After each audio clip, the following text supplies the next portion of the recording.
Selamat datang di channel paling santai, tapi isinya bisa nyetrum otak kanan dan kiri. Channel ini cocok buat kamu yang pengen belajar keuangan, tanpa harus ngantuk kayak di seminar, tanpa harus mikir keras kayak ujian akuntansi, dan tanpa harus jual ginjal buat ikut workshop motivator. Aku doakan kamu yang nonton video ini.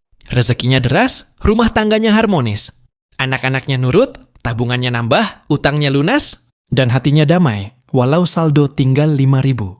Hari ini kita bahas satu hal penting yang sering bikin keuangan boncos. Kita ngaku punya goal, tapi nggak tahu itu goal jangka pendek atau jangka panjang. Akibatnya, yang harusnya ditabung buat rumah, malah habis buat beli iPhone 78 Pro Max Ultra Edition. Gue pernah ngobrol sama pasangan muda. Sebut aja namanya Rara dan Dika. Mereka bilang, kita punya goal kok. Tahun depan pengen punya rumah. Gue tanya, udah siap DP-nya? Dan mereka jawab, masih nabung. Tapi kemarin kepotong dikit buat staycation 3 juta sama beli air fryer. Gue diam. Karena, apa hubungannya punya rumah sama air fryer? Kadang kita tuh ngerasa udah punya goal, padahal yang kita punya itu cuman keinginan yang berubah-ubah tergantung diskon Tokped. Yuk kita bedain bareng. Goal jangka pendek itu biasanya 3 bulan sampai 2 tahun ke depan. Contoh, lunasin utang kecil, punya dana darurat, liburan akhir tahun, ganti HP karena udah kayak nonton film buram di kalkulator. Goal jangka panjang itu biasanya 3 tahun ke atas. Contoh, beli rumah, dana pendidikan anak, pensiun dini, atau buka usaha impian. Kalau kita nggak bisa bedain, maka strategi keuangan kita kayak tukang bangunan disuruh bangun rumah, tapi nggak dikasih gambar. Asal nempel batu aja. Dan ujungnya jadi pos ronda. Karena semua dipikir penting dan urgent. Padahal beli sneakers edisi terbatas bukan urgent. Itu impulsif. Karena nggak pernah tulis goal secara spesifik. Pengen punya rumah itu bukan goal. Itu harapan. Goal itu harus jelas. Tahun 2018 punya rumah tipe 70, DP 100 juta, cicilan 3 juta bulan. Karena nggak ngerti beda alokasi. Gaji 10 juta, semua dicemplungin buat hal jangka pendek.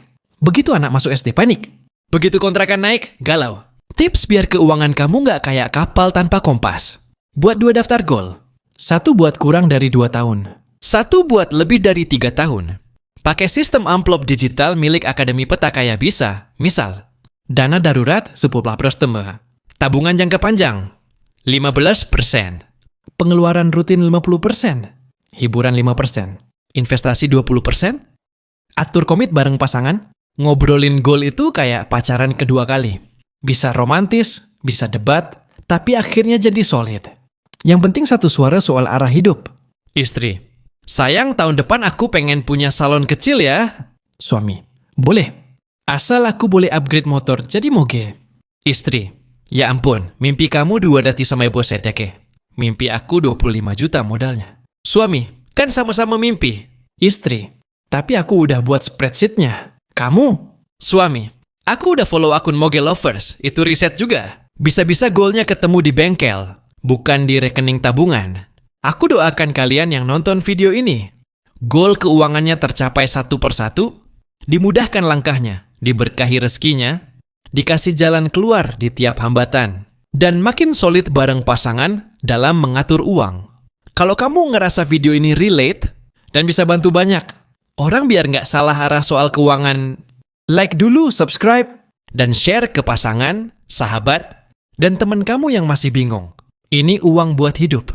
Liburan atau beli skincare. Yuk, belajar bareng, ketawa bareng, dan pelan-pelan warisin mindset kaya buat keluarga kita. Tulis di kolom komentar, goal jangka pendek dan jangka panjang kamu tahun ini apa? Yang jawabannya paling unik atau paling serius akan aku bacain di video berikutnya.